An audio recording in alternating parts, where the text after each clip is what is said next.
Hi, everyone. I'm Paul Yeager. This is the MTOM Show podcast, a production of Iowa PBS and the Market to Market TV show. We're going to the farm, and bear with me for a minute. Agriculture is a huge tent. There's a lot of different acts inside the tent. On the TV show, we talk often about those that raise wheat, corn, soybeans, livestock. But there's also this tent of agriculture that grow food, of vegetables, the organic side. And there's a movement in some of these circles for regenerative soil. Soil's a buzzword. Healthy soil, healthy water, clean water. And that's all kind of coming together for our guest today, Farmer Lee Jones out of Huron, Ohio. He is a guy who, if you go to the website, thechefs-garden.com, you will see a whole lot of things that he's involved with. A lot of farm-to-table events. Used to be they would sell directly to restaurants. Now they sell a lot to direct to customers. COVID changed their business. He's really the second generation on his farm, but he's going to tell the story of how farms changed and how their farm specifically changed. High interest rates, 22% interest rates, changed the direction of his operation. His father was a vegetable farmer. He's a vegetable farmer. He works with his brother. We'll talk a little bit about that. But the amount of things I have written down here that we're going to talk about is crazy. But let me give you just a quick highlight. We're going to talk about inefficient operations, inefficient agriculture. We'll also talk about a guy who's had the Secretary of Ag visit his place and what he would tell USDA as they are trying to form a new farm bill. There's a whole lot of things. And really the episode title of Full Circle Farms will kind of explain that in today's episode. If you have feedback for me or a topic you want to cover, paul.yeager@iowapbs.org. Now let's get to Farmer Lee Jones. We'll discuss his outfit and his story. Lee, I'm almost thrown off because I want to ask you, did you go through the whole registration and officially change your name to Farmer Lee Jones, or is it just good branding? I don't know anything about branding. We're just a bunch of vegetable farmers out here, but you can call me anything but late for dinner. Farmer Lee Jones, Lee Jones. My Instagram is Farmer Lee Jones, but we don't get too wrapped up on that. We just are grateful to have the privilege of getting to grow vegetables, good, clean, healthy vegetables. Now, not only for restaurants, but also for individuals, which changed during COVID. Well, let's get into your name a little more. Farmer. What does farmer mean to you? Well, one of the most frequently asked questions is the bibs, the white shirt, and the red bow tie. There's an old farm saying that says you can't make a silk purse out of a sow's ear. Probably the younger folks don't know what that means, but to me, that means that on my best day, I couldn't put a nice looking three-piece suit on, Paul, and look nearly as handsome as you, so I might as well go as the farmer I am. I literally do not own another pair of pants. I have 18 pairs of overalls, 18 white shirts, and 18 red bow ties, and I have a registered trademark with the U.S. Attorney General's office on this. Not that anybody else would be caught in a pair of overalls and a white shirt and a red bow tie daily. I wear them to church. I wear them to funerals. I've conducted several weddings. I am who I am, and I'm okay with that. But it actually goes back to John Steinbeck's Grapes of Wrath. And I believe that we've kind of lived that story over again. John Steinbeck wrote about the Dust Bowl and the Great Depression and many farms that lost everything. And they loaded all that they owned on one truck, 3 generations in some cases, including the goat and the family cow, and started back over looking for a place just to earn a living. And there were some large ranches and operations that would take advantage of the desperation of the farmers, and they would get the word out, and there would be hundreds of farmers that would show up in lines, sometimes pushing the vehicle in, really desperate. And they would get paid perhaps $1.50 a day, but they'd be charged 50 cents to stay in the camp. And if they wanted a hot meal and a shower, it was another 50 cents. And they almost ended up owing by the end. But despite the hardship, despite how downtrodden they were, there's a scene. And if anybody is really bored sometime, you can still get an old black and white and watch the Grapes of Wrath. The book is great. The black and white is great. But there's a scene on a Saturday night. The overalls are worn and they're torn, but they're clean. And the men have white shirts and bow ties on, and they have a square dance.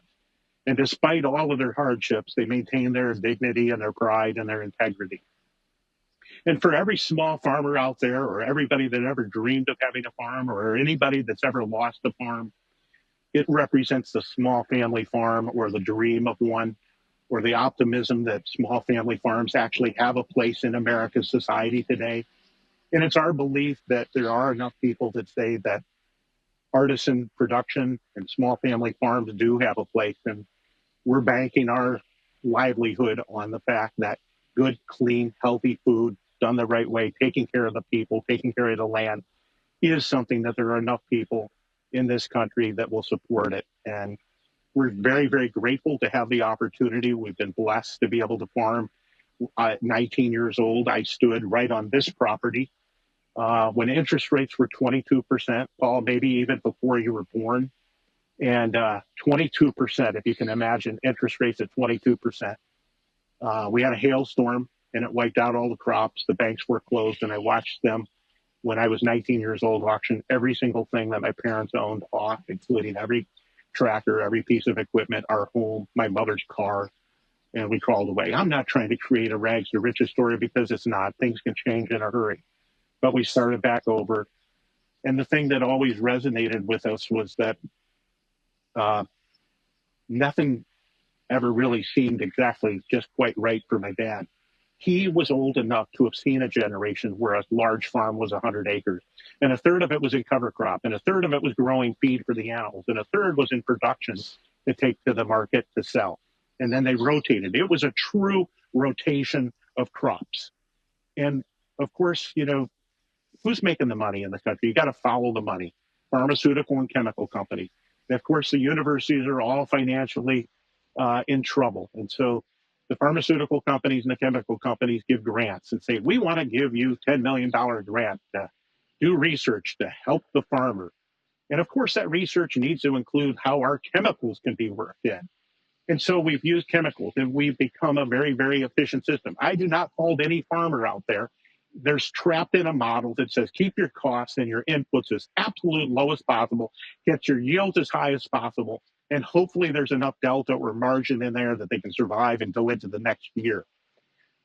In America, we produce food cheaper than any other country in the world. Now you can say, wait a minute, I can go to Whole Foods and I can have $300 in the grocery cart before you bat an eye.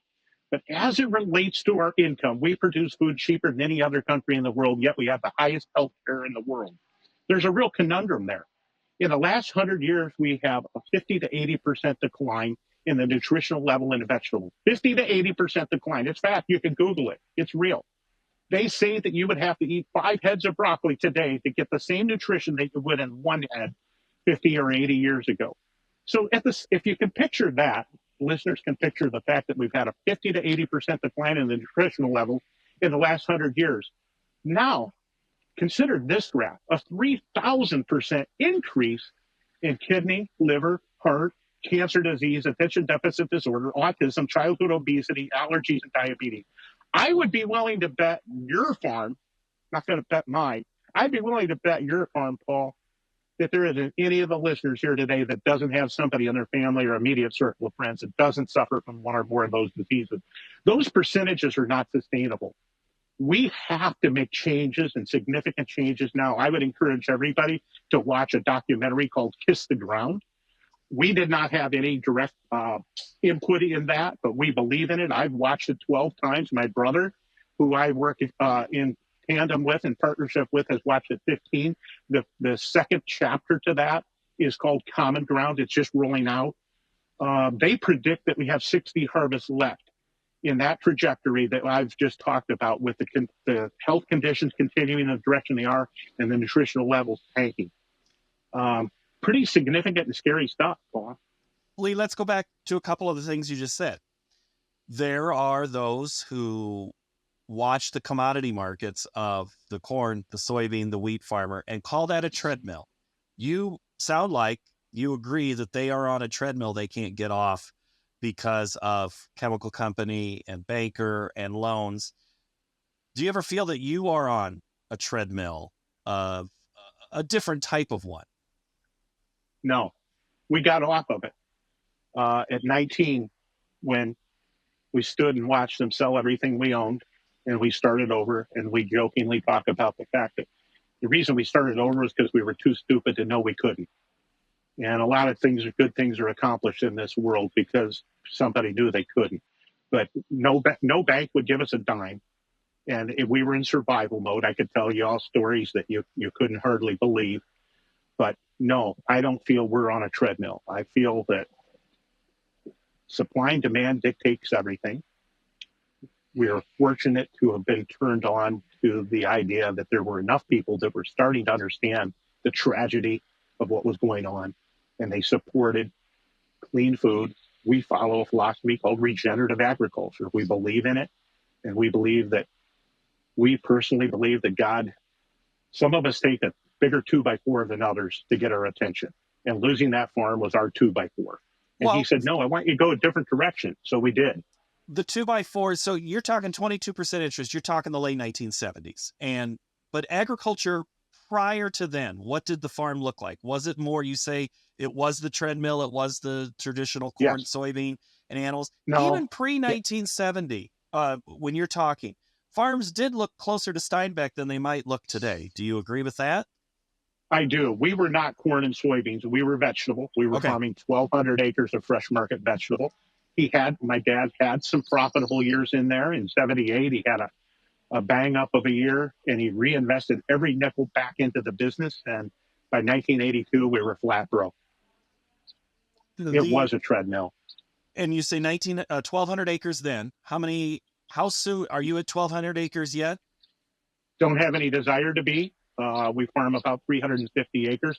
If you can get a little bit of the scenario, 22% interest rates, we were selling to chain grocery stores like Kroger. Maybe some of the listeners remember the old Atlantic and Pacific Tea Company, which is A&P, Big Bear, big chain grocery stores. We were shipping about 10 to 12 semi-loads of produce a day. We would sell it to them. They would pay us in 120 days with zero interest on the money. So we're borrowing money at 22%, selling it to them on 120. They were using the money. And we couldn't finance them. And certainly the hailstorm was the straw that broke the camel's back. But ultimately, it was a course for failure. If my dad was here today, he would not blame 22% interest. And he wouldn't blame a hailstorm. He would just say I was a lousy manager and I didn't know what I was doing. He was very humble about it. Well, there's argument that there are some farmers who that's what the farm crisis did, is it eliminated the bad business. And there's some farmers that somehow made it through who aren't as good at marketing, but their margins are still small. The vegetable side of things. Let's get into that. Tell me about your 350. You mentioned certified Regenified. What does that mean? Yeah. Well, I'm going to talk in layman terms because that's what I understand. I will tell you, we have a lab here on the farm. We're testing the biology and the biodiversity in the soil. There is more life below the Earth's surface than there is above. All health begins with the health of the soil. So consequently, I've lost my train of thought. Well, healthy soil is something that I know that corn and soybean people talk about too. But in vegetables, I'm guessing it's extremely important to have that healthy soil. Okay, so I'm going to talk in layman terms because that's how I understand it. We do have 3 scientists on staff. We have a lab. We're testing the biodiversity, the biology in the soil. There is more life below the Earth's surface than there is above. If you can get your mind around the notion that, and maybe you've heard your parents say it or you've heard somebody say it, maybe it was tongue in cheek. Maybe you thought maybe there was some truth to it. I need some vitamin D. I'm going to go get some sunshine. If you can get your mind around that idea that your body is a receptacle for energy from the sun, then it's not such a far stretch to recognize. And what's really cool is different types of plants accept different types of energy from the sun. So we do a lab analysis, no different than the commodity guys are doing. In fact, the synthetic fertilizer companies will provide that service for free for them. Here's the deficiencies. It's all the mineral levels. Based on those deficiencies in the minerals, different types of plants will harvest different types of energy from the sun. So it could be clover, alfalfa, buckwheat, rye, vetch, sedan grass. We have a 15 species planting. 2/3 of the acreage is committed to harvesting the energy from the sun. It's an unprecedented commitment. 2/3 of the acreage. Can you imagine a grain grower trying to do that? It would be impossible. But we're not using any synthetic fertilizers. You're harvesting that energy from the sun. You're rebuilding the biology. You're not using the chemicals, which of course Roundup told us that when it hit the Earth's surface that it dissipated. It wasn't true, and we all know it at this point. The biology was killed, and so consequently, when you put the synthetic fertilizer on, the biology's not there to break the food down into a form that the plant can pick it up. So consequently, the nutritional levels go down. It runs off into the creeks and into the rivers and into the lake. We're right here along the Great Lakes. We're 2.9 miles inland from Lake Erie. Some of the richest sandy loam in the world. In fact, the farm actually is sitting on old lake bottom about 11,000 years ago. So it's really an amazing soil, but those synthetic fertilizers are running off, and we're growing amazing algal bloom in the lake because the biology is fortunately alive in the lake, but it's breaking that food down. And it's actually causing water problems in the Western Basin where the Lake Erie is the shallowest and the warmest. They've actually had to shut water down at times because the algal bloom is so bad that it plugs things up. So working in harmony with nature rather than trying to outsmart it. My dad has a saying, the only thing we're trying to do is get as good as the growers were 100 years ago. And in many cases, that's true. But we're obviously trying to find technology and resources available to us today that weren't then to be able to try and do a better job. My dad always said that the best fertilizer that you could put on the land was that on the bottom of your shoe. And what that meant was being intimate with the soil and having an understanding. And when you're putting the chemicals on and you're doing some of these processes, it's not a natural process. The closer we can get to working in harmony with nature, letting nature do what it was designed to do, it's a whole lot smarter than us. A lot of times, all we do is just screw it up.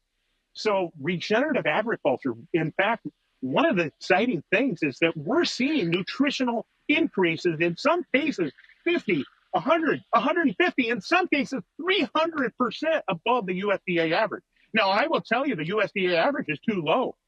The nutritionists in this country are all using numbers that were provided by USDA previous to 1945 because that's when they were the highest, and they've done nothing but tank since then. So we still have work to do. Do we have this all figured out? No. My dad also had a saying that we had to continue to make mistakes at a faster rate than the competition. He said we also do mistakes well, and you damn well better learn from them. So unfortunately, I got to work with him for 40 years, 6 days a week, and on the seventh day, go to church with him. We lost him in 2020, but his voice is ringing in my head every day. As you can see, those things were ingrained. I had the privilege of getting to work with him for 40 years. And we miss him sorely, but we feel him here with us every day. USDA has to try to shepherd farmers like you, farmers, the grain farmer, who might be, as you are saying, a little more tied to the chemical and the synthetics of the soil.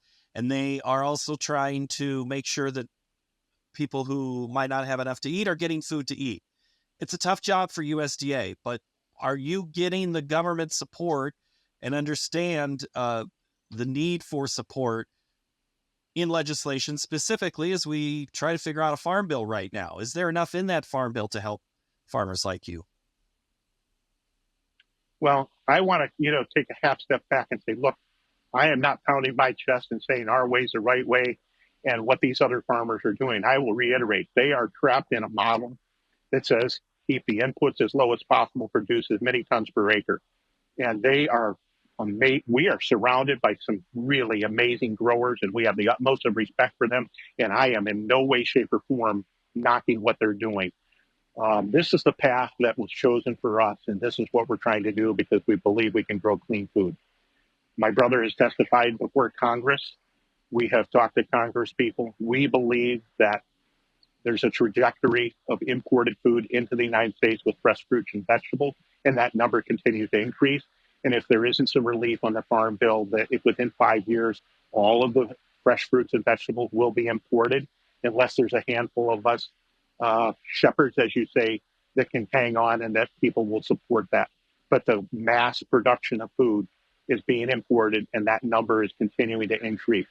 Labor is cheap over in other countries, $3 a day.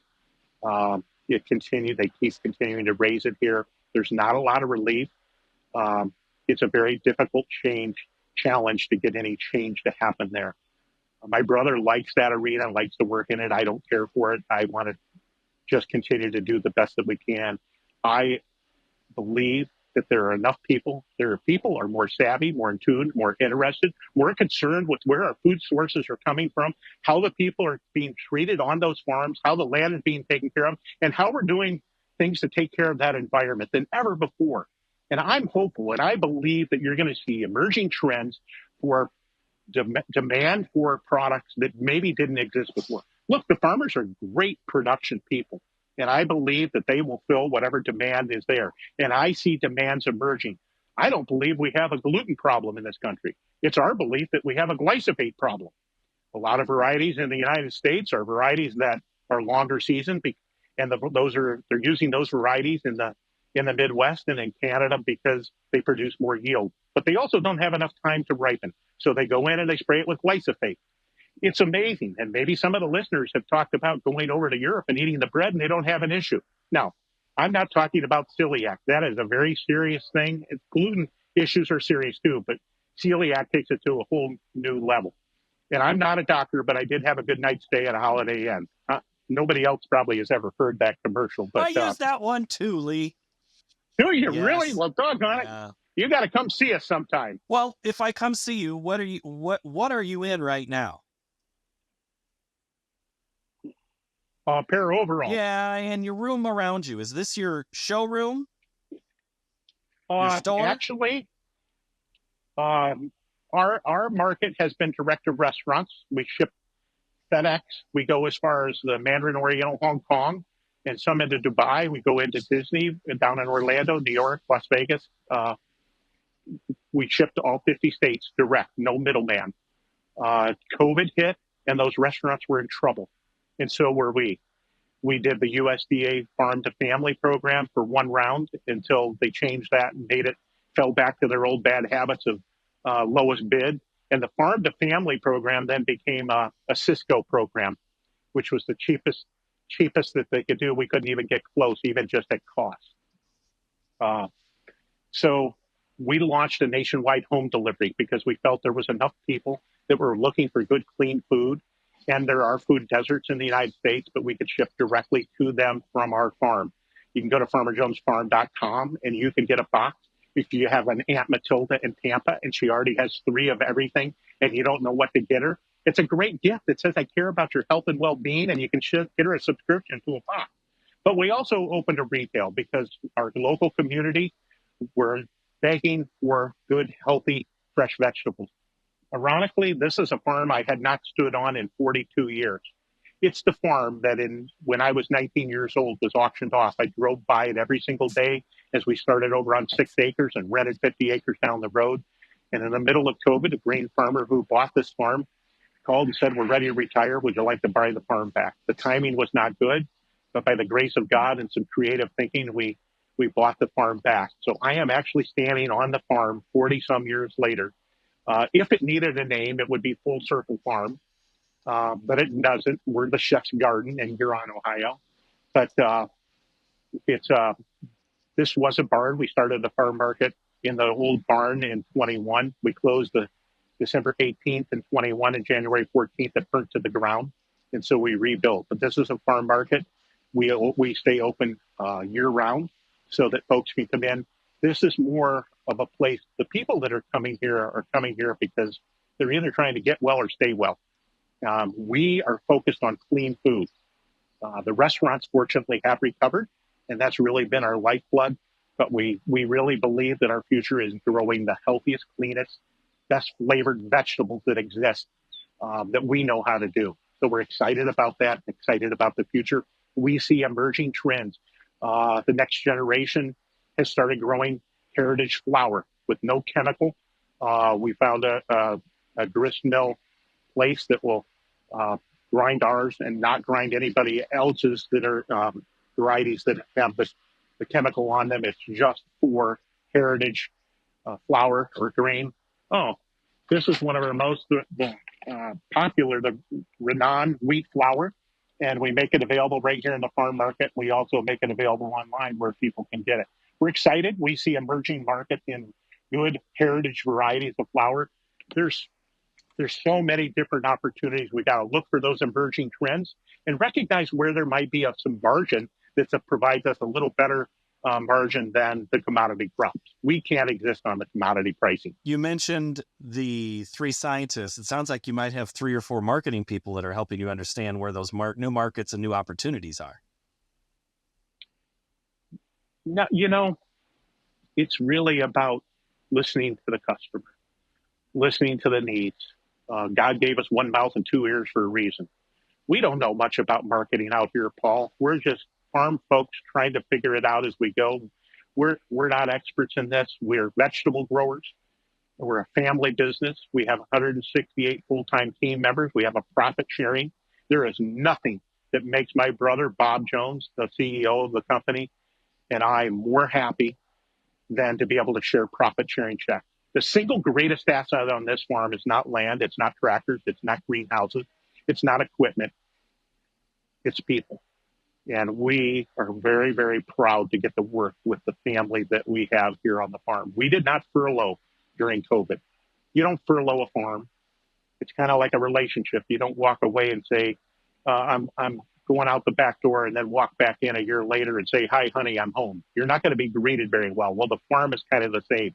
But those families were important and are important. We have 1,000 years of experience combined with, when you add up the number of years that some of our team has been here, when all of our team is here, it's 1,000 years of experience here at the Chef's Garden.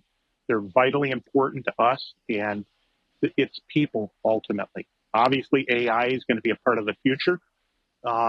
It's not going to replace anybody on this farm. It's going to make people more efficient. We have to embrace that. It's important. You are close to the Cleveland area, major population. Would your operation work if it was, say, 200 miles from a major city? We are within 600 miles of 80% of the population along the East Coast. If we were 20 miles outside of Cleveland, it might be nicer. I don't know whether we could afford it or whether we could find the land. Out here, land changes hands about once a generation, and there's no for sale sign that goes up. It's sometimes a prearranged deal. We're a neighbor to neighbor. I don't know.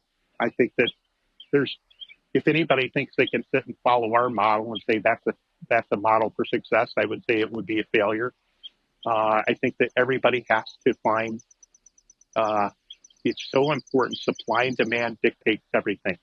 And I think it's imperative to listen and find what you're passionate about doing and find how that can match up with the emerging trends that are evolving and continue to evolve every day. There's never been a more exciting time in agriculture than there is today. If we can listen and watch for those emerging markets, they're there. And if that matches up with our passions, then you go for it. We get people to come out. They're excited about what we're doing. And a lot of times all of a sudden we can find ourselves down what I call a rabbit hole. Somebody says, well, you should be doing that. In large corporations, they have organizational charts, a goal and a mission statement and an organizational chart. Perhaps are even more important on a small family farm than even in a large corporation. If you don't know what your goal is, you'll never get there, number one. Number two, you've got to identify the mission of what you're trying to accomplish and how that's all going to work towards taking care of each other and taking care of the community and providing good, clean food. That really encapsulates what our mission is. We have a saying, healthy soil, healthy people. Healthy soil, healthy vegetables, healthy people, healthy environment. And that's really the crux of what we're trying to do. I'm going to get back to the soil in a minute. What would have happened in those original 1,200 acres of your farm? Are the 3 or 4 other farms, if that would have been split into like what your 350 is, and you're all doing the exact same thing, would that be better or for spreading what it is that you're trying to do if you're a little more concentrated in your neighborhood? Or do you need someone, do we as a food system need to have someone every 500 miles be like you and grow the type of things that you're growing? I don't think anybody needs to be like us. I don't know that this is replicatable. I don't know that anybody is stupid enough. If you were to sit down and try and write the most inefficient system that you could think of, absolutely the most inefficient system, it would be us. I think you could bring outside consultants in, and of course, they would use the 80-20 rule, and they would eliminate 80% of our product, and it would be different. I think that other farms, there's a demand. We're seeing small farms emerging and doing a great job. I don't think that emulating what we're doing is necessarily the recipe for success. I think there are nuggets of what we do. We found a very, very finite niche that allowed us to be able to survive in agriculture, and there was a group of people that would support it, and that was chefs. I think that the bigger market is individual. The number of the finite number of fine dining chefs compared to the people that are really cluing in to the fact that we need to be concerned about our environment. We need to be concerned about the food, the people that are tending that land, but the fact that it's clean food. People are smart. They're getting it. A lot of us are tired of some of the propaganda, of all the propaganda that we get fed through marketing and other political arenas. And we're understanding that for our survival and for our families and the importance of our grandchildren, that we need to focus on the producers of good, clean food, and the markets are emerging at a faster rate than you can even shake a stick at. It's an exciting time in agriculture. And you mentioned the soil. I do want to finish up with that. You talk about the organic nature, the healthy nature of the soil. What does that, give me a quick science lesson of really what healthy soil looks like in your eyes. When you can pull a plant up, cover crop up by the roots, you obviously want to do that after a good rain or with a good potato fork, and pull that up, and you got that mass of roots in the soil attached to it, and you see the earthworms moving, you know you're on the right track. The biology, through multiple years of using these chemicals, is killing that biology. But when you can pull it up, we put the soil under the microscope, and we know the names of all those little insects, if you will, because you see what they're doing is they're breaking the food down. We're feeding them, they're breaking that down, and the plant's picking that up. It's basically they're creating manure that puts that food into a form that the plant can pick it up. If that life is not that, if that biology and biodiversity is not in the soil, it's not breaking that food down into a form that the plant can pick it up. That's why we're seeing the nutritional levels continue to go down. The good news is the soil will respond to being treated well.